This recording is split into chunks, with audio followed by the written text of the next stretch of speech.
We will talk about the chromosome. Actually, what is the chromosome? Look at its definition. The rod-like or thread-like structure that appear inside the nucleus at the time of cell division are called chromosome. अब ये एक ऐसी structure होगी जो आपको नज़र आएगी, nucleus के अंदर नज़र आएगी, लेकिन इसका एक स्पेसिफिक टाइम ड्यूरेशन है। ये कब नज़र आएगी? ये आपको सिर्फ सेल डिवीजन के दौरान नज़र आती है। अगर कॉमनली बात करें तो जब आपका सेल डिवाइड नहीं हो रहा होता तो आपके न्यूक्लियस के अंदर जो जेनेटिक मटेरियल प्रेजेंट होता है वो एक इर्रेगुलर फॉर्म में होता है, बेतरतीब अंदाज में जो मौजूद होता है उसको हम क्रोमेटिन कहते हैं। लेकिन जैसे ही सेल जो है वो डिवाइड होना स्टार्ट होता है तो वही इर्रेगुलर जो मटेरियल होता है वो अपने आप को एक ख़ास तरतीब में लेके आता है, अपने आप को थ्रेड लाइक स्ट्रक्चर की फॉर्म में अपीयर करेगा। तो वो थ्रेड लाइक स्ट्रक्चर जो होती है वो क्या कहलाएगी? वो क्रोमोसोम कहलाती है। तो नीचे आपको मैं डिफरेंस बताऊंगी क्रोमेटिन का और क्रोमोसोम का क्या डिफरेंस है। स्ट्रक्चर की तरफ देखें तो ये आपको नज़र आ रहे होंगे, ये उसके आर्म्स हैं, इसको हम क्रोमेटिड्स भी कहते हैं। ठीक है, ये उसके दो क्रोमेटिड्स हो जाते हैं, एक उसका शॉर्ट आर्म है और एक उसका लॉन्ग आर्म है। जो शॉर्ट आर्म होता है उसको हम पी आर्म कहते हैं, जो उसका लॉन्ग आर्म होता है उसको हम क्यू आर्म कहते हैं। ठीक है, और ये सेंट्रल पॉइंट है जहाँ पे ये दोनों क्रोमेटिड्स जो हैं वो आपस में ज्वाइंटेड हैं, आपस में मिले हुए हैं।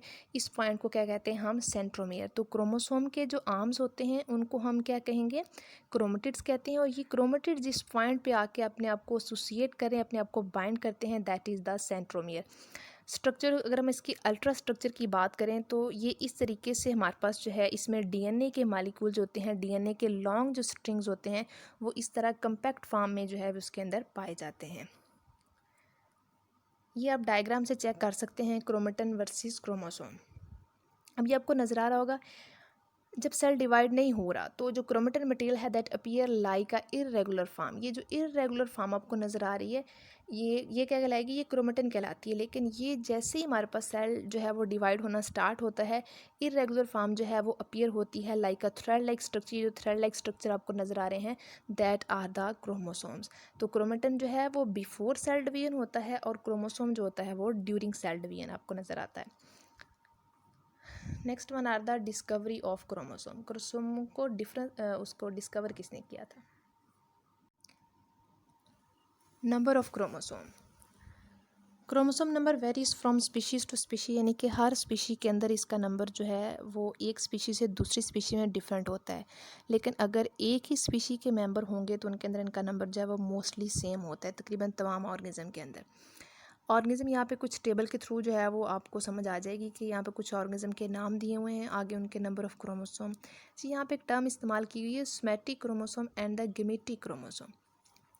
सोमैटिक क्रोमोसोम वो क्रोमोसोम होते हैं जो कि रिप्रोडक्शन में पार्टिसिपेट नहीं करते, that are the somatic chromosome. And the chromosome that appear in the reproduction, यानी कि जो रिप्रोडक्शन में पार्टिसिपेट करते हैं, रिप्रोडक्शन के लिए रिस्पॉन्सिबल होते हैं, गेमीट्स के अंदर पाए जाते हैं, उन क्रोमोसोम को हम गेमेटिक क्रोमोसोम कहते हैं। सोमैटिक क्रोमोसोम हमेशा डिप्लॉयड फॉर्म में होते हैं, इट मीन्स कि किस फॉर्म में है? 2n की फॉर्म में होते हैं। और जो गेमेटिक क्रोमोसोम होते हैं वो हमेशा हेप्लॉयड फॉर्म में, मतलब 1n की फॉर्म में पाए जाते हैं। यहाँ पे देखते हैं कि पेनिसिलियम में होते हैं कितने क्रोमोसोम?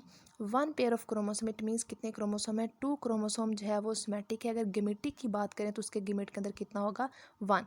यानी कि सोमैटिक हमेशा डबल होता है, गेमेटिक हमेशा जो होता है उसके उससे हाफ होता है। हमारे पास कुछ फंड्स ऐसे हैं जिनके अंदर तकरीबन जो क्रोमोसोम का नंबर होता है वो 500 पेयर्स की फॉर्म में होता है। ठीक है, तो 500 पेयर जो है वो उसका सोमैटिक होगा, तो गेमेटिक कितना होगा उसका? 250 पेयर होता है। मॉस्किटो में नंबर ऑफ क्रोमोसोम कितने होते हैं? 6 नंबर ऑफ क्रोमोसोम, और गेमेटिक कितने होते हैं? 3 क्रोमोसोम। हनी बी के अंदर 32 सोमैटिक क्रोमोसोम और 16 आर द गेमेटिक। और कॉर्न के अंदर कितने होते हैं? 20 इसके अंदर जो है वो सोमैटिक हैं, और गेमेटिक कितने होते हैं इसके अंदर? 10। शुगर कैन के अंदर सोमैटिक कितने? 80। ऐसे ही फ्रॉग के अंदर 26 है, माउस के अंदर 40 है, और ह्यूमन के अंदर जो है वो 46 क्रोमोसोम प्रेजेंट होते हैं। Next is the importance of chromosome. अब क्रोमोसोम की एक्चुअल लाइफ में क्या इंपॉर्टेंस है, ये किस तरीके से अपना जो है वो रोल प्ले करता है, इसकी स्ट्रक्चर क्या है, ये हम आगे डिस्कस करेंगे। वैसे हम यहाँ पे डिस्कस कर रहे हैं importance of chromosome. Each of this 46 chromosome, यानी कि ह्यूमन के अंदर जो 46 क्रोमोसोम है, contain 100,000 of the genes. Chromosome के अंदर अपनी अपेयरेंस के लिए जो स्ट्रक्चर प्रेजेंट होती है that are the genes. These genes play important role in determining how a person's body develop and function, यानी कि इस जीन का क्या फंक्शन है, ये जीन ही डिटरमाइन करेगी कि बॉडी जो होती है वो डेवलप कैसी होगी, बॉडी की जितनी भी फंक्शनिंग होती है उसके लिए जितने हार्मोन्स जितनी प्रोटीन्स होती हैं उसकी इन्फॉर्मेशन सारी की सारी जो है वो किसके थ्रू जाती है, वो जीन्स के थ्रू जाती है। इट मीन्स कि क्रोमोसोम के अंदर हमारे पास क्या प्रेजेंट होते हैं, डिफरेंट किस्म के जीन्स जो कि रिस्पॉन्सिबल होते हैं कि वो अपना एक्सप्रेशन शो कर सकें। The possession of all this chromosome essential for the survival of the individual. अब इन तमाम जीन्स का अपना फंक्शन परफॉर्म करना या अपने आप को फंक्शनिंग के फॉर्म में लेके आना ये क्यों ज़रूरी है, जब तक वो अपना फंक्शन परफॉर्म नहीं करेंगे कोई भी इंडिविजुअल जो है वो सर्वाइव नहीं कर सकता। इट मीन्स के इंडिविजुअल के सर्वाइवल के लिए इन तमाम जीन्स का अपने आप को ज़ाहिर करना या अपने आप को फंक्शन के फॉर्म में लेके आना बहुत ज़्यादा ज़रूरी होता है। और अगर ऐसा नहीं होता तो क्या होगा, missing of a part or a whole chromosome, chromosome का कोई एक पार्ट मिस हो गया है या पूरा का पूरा क्रोमोसोम में मिस हो गया है, लीड्स टू सीरियस कॉन्सिक्वेंस, इसके बहुत खतरनाक नतायज भी हो सकते हैं। और अगर कंडीशन ज़्यादा ही सीवियर होती है तो इसमें मोस्टली क्या हो जाती है, डेथ हो सकती है। तो ये हमारे पास है क्रोमोसोम के इंपॉर्टेंस के, क्रोमोसोम जो है वो किस तरीके से अपना फंक्शन परफॉर्म करता है, डिफरेंट किस्म के जीन्स के थ्रू अपना फंक्शन परफॉर्म करता है। और अगर इसमें किसी भी किस्म की जो है वो मिसमैनेजमेंट आ जाती है या क्रोमोसोम की तरतीब में थोड़ा बहुत फ़र्क आ जाता है तो वो मोस्टली आपकी बॉडी की फंक्शनिंग या आपकी बॉडी की ग्रोथ के ऊपर जो है वो एडवर्सली इफेक्ट करती है। कंपोनेंट्स ऑफ द क्रोमोसोम, यानी कि क्रोमोसोम जो है उसके बेसिक कौन कौन से component, typically chromosome is made of the true chromatids होते हैं उसके अंदर बेसिक, और एक उसका सेंट्रोमियर जिसको हम प्राइमरी कंस्ट्रक्शन भी कहते हैं, और एक उसके अंदर सेकेंडरी कंस्ट्रक्शन भी होती है। अब प्राइमरी कंस्ट्रक्शन मोस्टली वैसे वो एरिया होता है कि जहाँ पे क्रोमेटिड्स जो होते हैं आपस में जो है वो बाइंड होते हैं, उस एरिया को हम सेंट्रोमियर भी कहते हैं और उसको हम प्राइमरी कंस्ट्रक्शन भी कहते हैं। लेकिन सेकेंडरी कंस्ट्रक्शन जैसे आपको नाम से ज़ाहिर है, कंस्ट्रक्शन का मतलब होता है किस चीज़ का अंदर को धंसना, तो यहाँ से थोड़ा सा एरिया जो है वो उसका थिन हो जाता है क्रोमोसोम का। लेकिन ये जो सेकेंडरी कंस्ट्रक्शन है ये हमारे पास सेंट्रोमियर पे नहीं होगा, सेंट्रोमियर के अलावा क्रोमोसोम के ऊपर किसी और अगर पॉइंट पे कंस्ट्रक्शन होती है तो that is the secondary constriction. तो कौन कौन से कंपोनेंट्स हैं उसके बेसिक, उसका सेंट्रोमियर है और उसके क्रोमेटिड्स हैं और सेकेंडरी कंस्ट्रक्शन। यहाँ पर डायग्राम में भी देख सकते हैं, ये दो उसके क्रोमेटिड हैं और अगर सेम क्रोमेटिड है उसको सिस्टर क्रोमेटिड्स कहते हैं। ये वो पॉइंट है कि जहाँ से ये क्रोमेटिड आपस में बाइंड है, एसोसिएटेड है, तो इसको हम कहते हैं सेंट्रोमियर या प्राइमरी कंस्ट्रक्शन भी कहते हैं। सेकेंडरी कंस्ट्रक्शन जो है ये सेंट्रोमियर है, सेंट्रोमियर के अलावा अगर क्रोमोसोम किसी और पॉइंट से कॉन्स्ट्रिक्टेड होता है, किसी और जगह से कॉन्स्ट्रिक्टेड होता है तो उसको हम सेकेंडरी कंस्ट्रक्शन कहते हैं। और ये मोस्टली ऑल टाइम जो है वो तकरीबन तमाम क्रोमोसोम के अंदर प्राइमरी कंस्ट्रक्शन प्रेजेंट होता है, लेकिन सेकेंडरी कंस्ट्रक्शन जो है वो तमाम क्रोमोसोम के अंदर प्रेजेंट नहीं होता। नेक्स्ट वन आज द कैरियोटाइप। अब ये क्या होती है actually, what is the karyotype.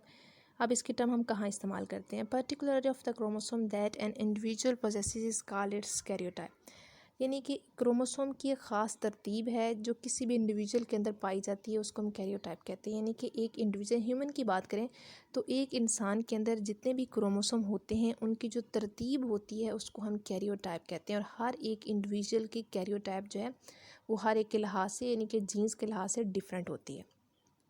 अब कैरियोटाइप का फ़ायदा क्या है, ये टर्म हम क्यों इस्तेमाल करते हैं, इसका यहाँ पे यानी कि रेप्लिकेशन में ये क्रोमोसोम में इसका क्या प्रोसेस है। तो कैरियोटाइप क्या होगी, बेसिकली किसी भी इंडिविजुअल के अंदर जितने भी क्रोमोसोम होंगे उनकी अरेंजमेंट को हम कैरियोटाइप है कहते हैं। आप डायग्राम में देख सकते हैं, यहाँ पे ह्यूमन के अंदर आपको पता है कितने क्रोमोसोम होते हैं, 46 हैं। तो पेयर की फॉर्म में देखें तो कितने पेयर होते हैं, 23 पेयर प्रेजेंट होते हैं। ये देखिए आपको नंबरिंग शो की हुई है, 22 पेयर्स देखें, ये मेल और फीमेल दोनों के अंदर सेम होते हैं। लेकिन यहाँ पे जो 23rd पेयर है वो फीमेल में क्या होगा, XX होता है और मेल में वो XY होता है।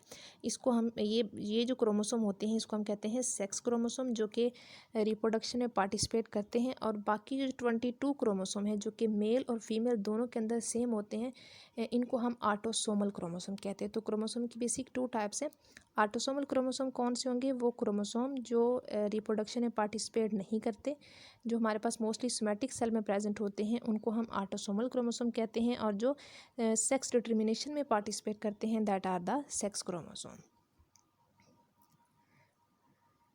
अब कैरियोटाइप को हमने इस्तेमाल कहाँ पे करने, karyotype show the mark differences among the species and sometime even among individuals of the same species, यानी कि अगर आपने एक स्पीशी को कंपेयर करना है दूसरी स्पीशी के साथ तो आप दोनों का कैरियोटाइप निकालेंगे और उसके लिहाज से उसका डिफरेंस देखेंगे।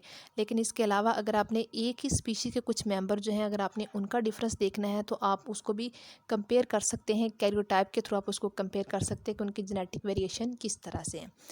Chromosome very in size, chromosome जो है वो किस लिहाज से तब्दील हो सकता है, उसकी टाइप्स डिफरेंट किस लिहाज से हो सकती हैं। First of all on the basis of the size, on the staining properties, location of the centromere, अगर मतलब सेंट्रोमियर की लोकेशन चेंज हो जाती है तो क्रोमोसोम की टाइप भी चेंज हो जाएगी। Relative length of the two arms, अगर शॉर्ट और लॉन्ग आर्म है अगर उन दोनों की लेंथ में कोई डिफरेंस आ जाएगा तो उस बेस पे भी क्रोमोसोम अपनी शक्ल को तब्दील करेगा, अपने जो करेक्टरिस्टिक होती है उसको भी तब्दील कर लेता है।